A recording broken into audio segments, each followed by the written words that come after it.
To fill up your an average car, whatever that means, it's about $5 more this week than last week. And it's only going to get worse.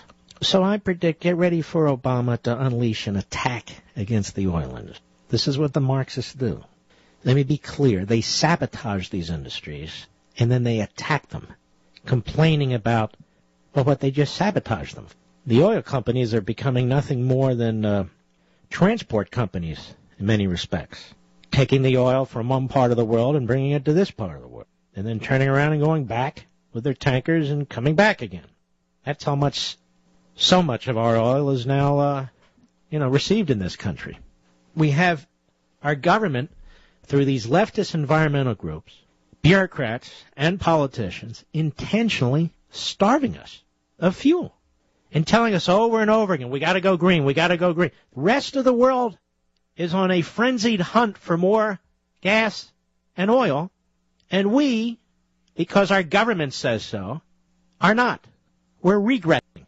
And yet if the American people could vote directly on this, no, they shouldn't. I'm saying if we could, we'd be in favor of more drilling and refining, would we not?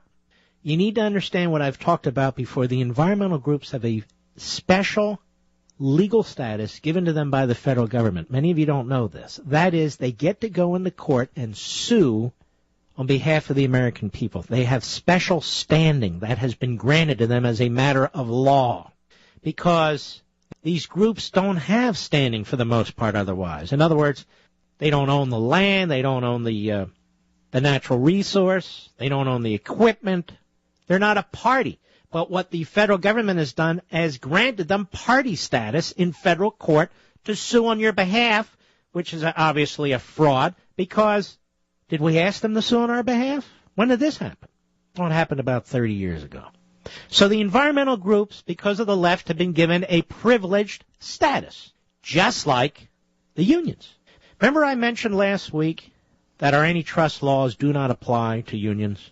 So I gave this topic out there, and obviously the Wall Street Journal folks were listening, and they had a superb gentleman by the name of Robert Barrow, professor of economics at Harvard and a senior fellow at Stanford University's Hoover Institution, write a little piece on this, which he did. And in part he points out that labor unions like to portray collective bargaining as a basic civil liberty, akin to the freedoms of speech, press, assembly, and religion. For a teachers' union, collective bargaining means that suppliers of teacher services to all public school systems in a state or even across states can collude with regard to acceptable wages, benefits, and working conditions. An analogy for business would be for all providers of airline transportation to assemble to fix ticket prices, capacity, and so forth. From this perspective, collective bargaining on a broad scale is more similar to an antitrust violation to a civil liberty.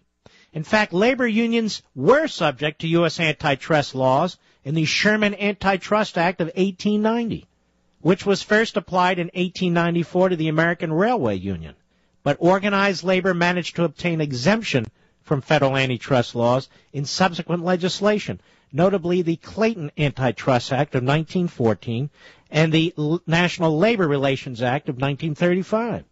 So remarkably, he writes, labor unions are not only immune from antitrust laws, but can also negotiate a union shop, which requires non-union employees to join the union or pay nearly equivalent dues and so forth. So what the Democrats do, what the left does, is they use the instrumentalities of government, the power of government, the law, to favor themselves. They do it with the environmental groups, grant them standing where they have none, and they do it with the union groups, which have antitrust immunity, whereas no other entities do. By the way, they also do it in the area of speech, political speech. This is why Obama was so furious by the Citizens United case. Corporations may not contribute money to candidates. It's about 100 years old, little less. But they can contribute money to commercials that advocate a particular point of view before an election. But McCain-Feingold outlawed that. 60 days. I believe it's 30 days and 60 days or 60 days and 30 days before a primary and general election. And the Supreme Court said, no, you can't outlaw that. And so Obama was furious, which is why he attempted to smear the justices who were sitting right in front of him. He knew they couldn't respond. 2 State of the Union addresses ago. Because they must have these privileged positions compelled by law if they are to succeed. Every citizen is not equal to the left. There is no fair situation. They talk about a level playing field, but the playing field is never level. So let's take this back to Madison and every other capital and every other state in this union. We have an entity, public sector unions, which are given a special status as a matter of federal law. On top of that, they use that status to give an enormous amount of campaign cash to politicians in exchange for their support to get more money from you. Obama stands up for this today, as he has every day. Obama says you should appreciate that process, you shouldn't denigrate it, and you taxpayers who dare to rally about it, there's a problem with you. There's something wrong with you. Pretty amazing, isn't it? Jesse Jackson, or Jesse Jerkson as Bob Grant used to call him, Jesse Jerkson, he thinks this is a civil rights movement. That is, antitrust exemptions, plus the buying and selling of politicians to shake down the American taxpayer. He thinks that's a civil rights issue. In other words, not our position, their position. What we have, folks, is an entrenched power force. That's what we have. They're used to having their way. They're used to getting whatever they want. They're also used to you sitting on your ass and staying on the sideline. They cannot believe there's a popular taxpayer law-abiding rebellion going on in this country. They cannot believe that Stretch Pelosi lost her speakership, that the Senate's going to go down in the next election, and the president may lose if we can find a solid conservative candidate to challenge him. They cannot believe it, and they are going to resist it every step of the way, because the truth is, they're the privileged class. They can wrap themselves in the middle class and the poor all they want. They can wrap themselves in our children and the elderly and every cause they can think of all they want. They are shaking us down for everything we have. And not just us, but our children and our grandchildren. They're shaking us all down. And we've said stop, and some of these brave governors have said stop. And you hear the reaction, the F-bombs, and the fraud on the sick leave, and the lies about what the real issues are. They're trying to break the unions. The way I see it, we're trying to level the playing field, as you liberals like to say. We're trying to free the taxpayer who's enslaved to this system, this disgraceful, mob-like system. If we have antitrust laws in this country, why shouldn't they apply to business and to unions?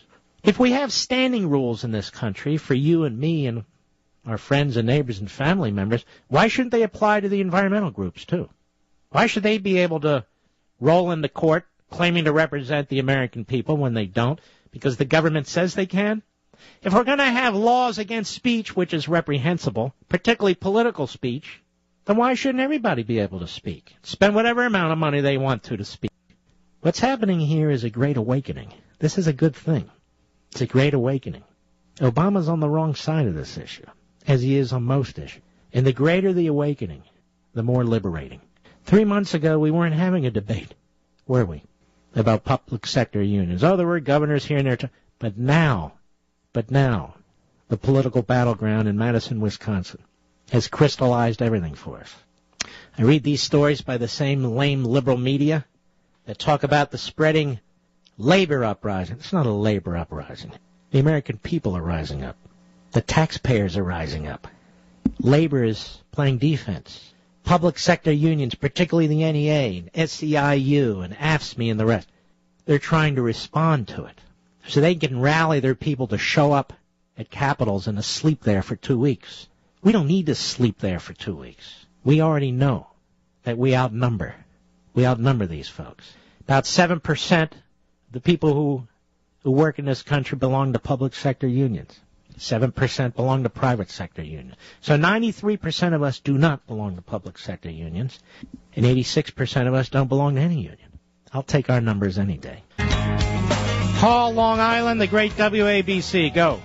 Good evening, Mr. Levin. You are my personal hero, and that takes a lot to impress me. All right, thank you. My question is, I recently received this thing from the U.S. Census Bureau, another survey, and it says that they picked us out by random. They're asking all kinds of personal questions, but the thing that's unique about it is they've called twice and threatened that if we did not return it, that we'd be held accountable by law.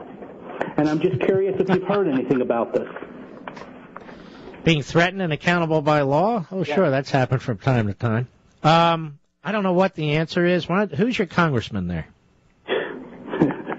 Between the two of them, I got Schmuck Schumer and Israel. Well, then you lose on the lottery, my friend. Exactly. I would ask them to cite exactly what section of the statute they are threatening you under, what their names are, what their positions are, and what it is that they intend to do.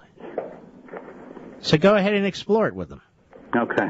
All right, my friend, and meanwhile, have your passport ready. Thank you. Chuck the Libs, Sacramento, the great KSFO. Go. Hello. I'd like to say that you're a true patriot, and if you and Ross Perot would run for president, I would vote and just be in heaven if you got presidency, because you're very, very astute on the situations in our government right now. Wait a minute. I thought you were a lib. Well, I'm either or, as long as the job gets done and done fairly for everybody, you know. All right, my friend. Thank you. I get it. You wanted to get on.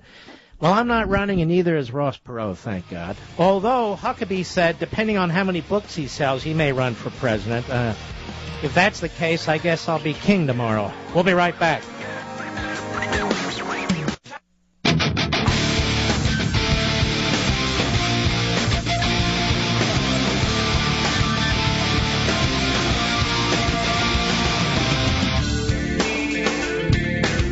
Well, Scott Walker has issued a statement in response to Obama's comments. We played the audio moments ago.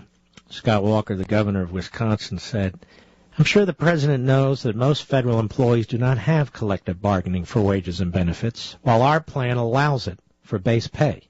And I'm sure the president knows that the average federal worker pays twice as much for health insurance as what we're asking for in Wisconsin. At least I would hope he knows these facts. Governor Walker goes on. He says, furthermore, I'm sure the president knows that we have repeatedly praised the more than 300,000 government workers who come to work every day in Wisconsin. I'm sure that President Obama simply misunderstands the issues in Wisconsin and isn't acting like the union bosses and saying one thing and doing another. Now that's what we need. You see, ladies and gentlemen, liberty and reason and knowledge trump tyranny and demagoguery, and that's why we keep using it. So, Mr. Obama, will you be proposing to Congress a bill that allows millions of federal employees to collectively bargain? Just curious. Also, you had said during the campaign that you would walk a picket line. Didn't you say that, Mr. Producer? He would walk a picket line with the unions. Has anybody seen him in Madison? Is he walking a picket line? Of course, he says a lot of things, this man, doesn't he? So, score 1 for Walker, 0 for Obama. He is, of course, quite right. You know, Obama likes to butt his nose in where he knows there's really no cost to him.